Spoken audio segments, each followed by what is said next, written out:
1 2ท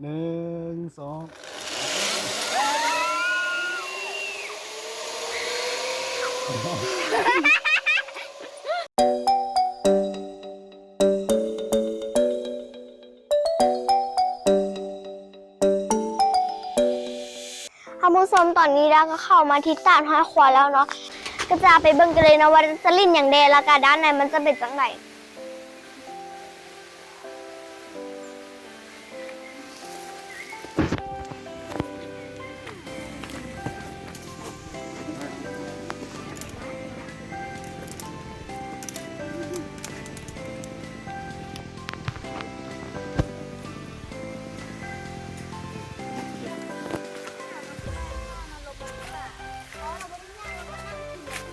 ขึ้นไป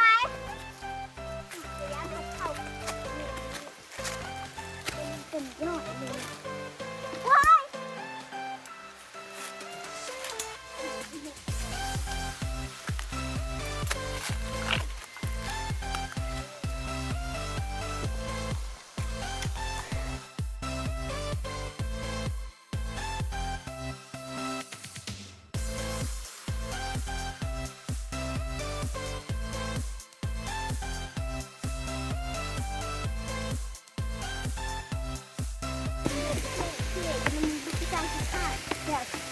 เขายัดขาเขาลุกลงนี่แหละว่ามันอย่างดอกถ้าไหนแห้งยัดแห้งเห็ดเขายัด No frate, let's go first. Yes. ตั้งเยอะไหม งั้นให้ตาไปสุดท้าย ถ้าโดดมันใส่เดี๋ยวมันจะเป็นจังไงตายบ่ บ่ เอาแล้วมันย้านบ่ล่ะบ่ได้ง่ายนะก็ได้นะ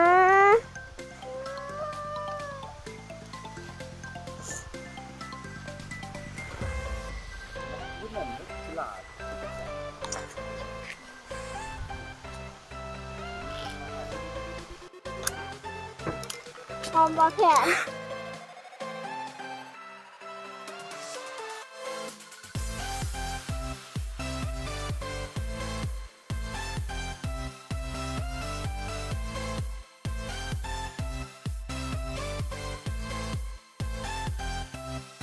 จับก็ได้จับแบบนั้นเลยพวกแม่เสียงชีวิตนี่เลย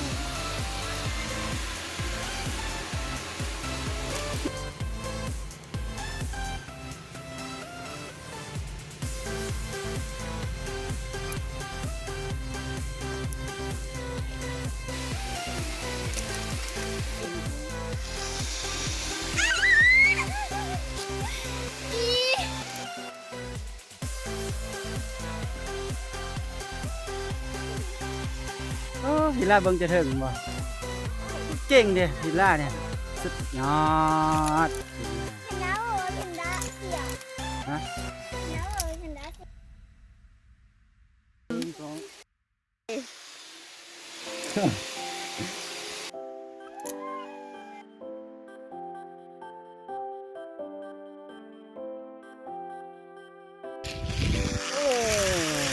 2ยา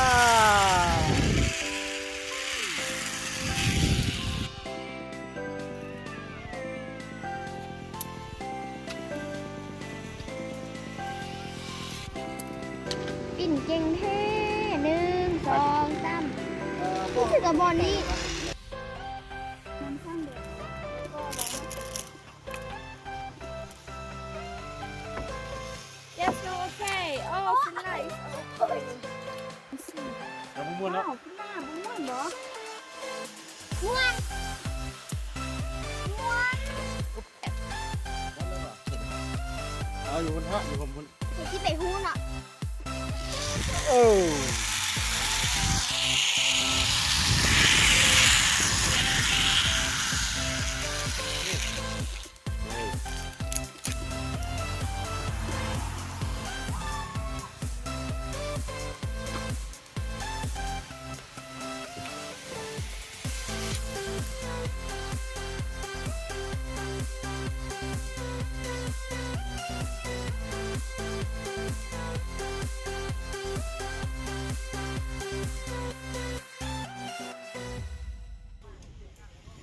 ได้แบบ เป็นยังไงกันดา ป่าแม่มือป่าไม่เห็นวิว หมดแล้ว ไม่เห็นวิวเพราะว่าอันอีซี่เลยอยากไปคำว่าอีซี่ตลอดเลยนะภาษาเยี่ยมเ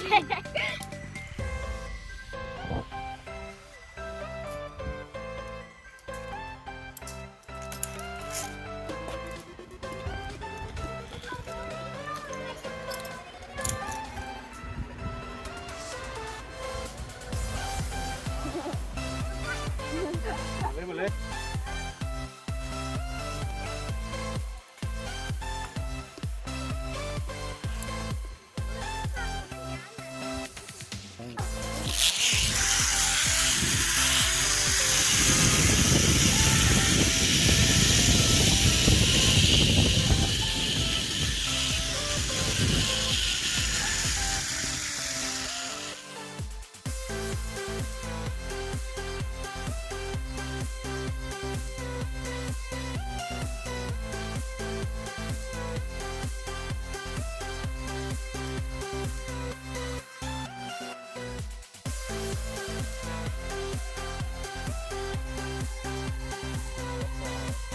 ตามมา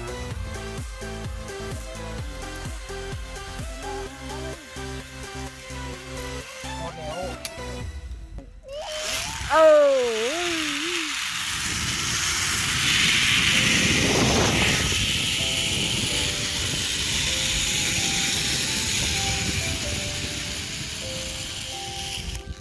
โอ้มาได้ไงวะ เดี๋ยวเส้นนี้อยู่เส้นนี้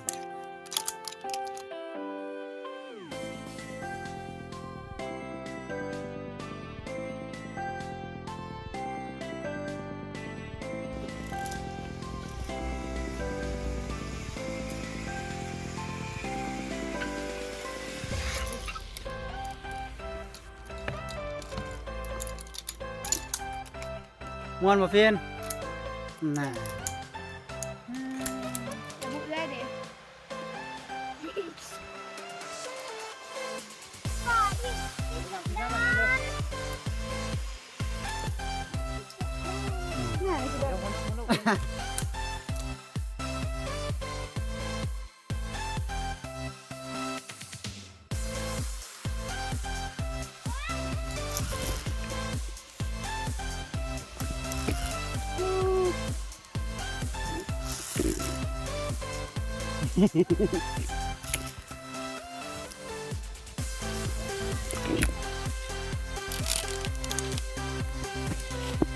จะสั่นแม่เอาเพียน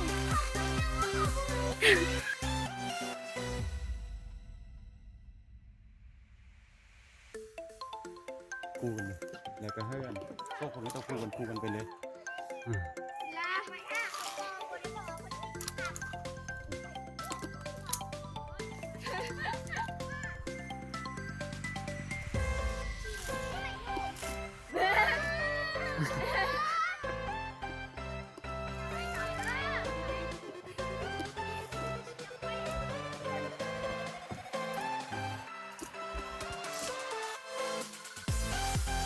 เกือบน้ำขึ้นลายเนี่ยแหละหน่อยนะ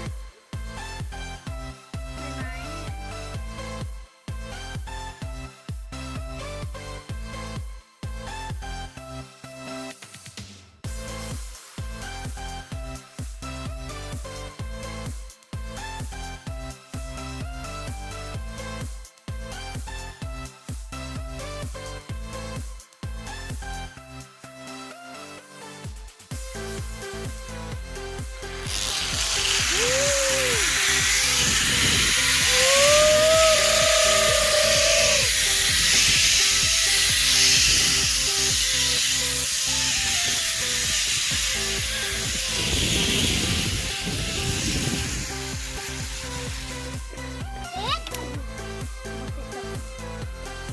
หนึ่งสอง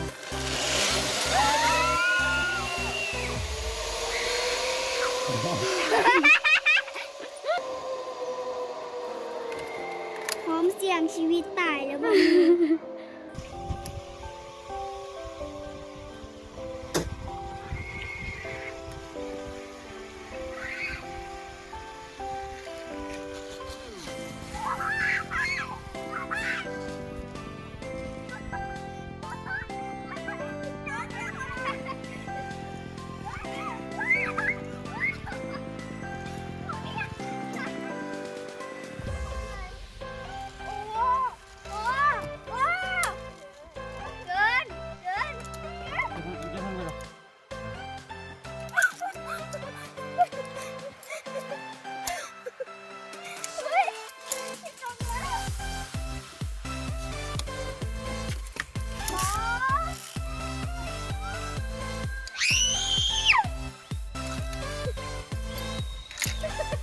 เวลา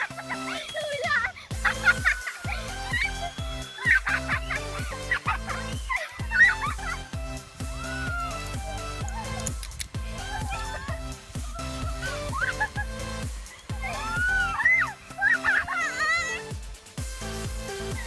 เดี๋ยวเวลามันกินก็เป็นว้าวว้าว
เวลา ที่สลิงยังหล่นขนาดนี้เสียเขายางสิบห้าสิบสี่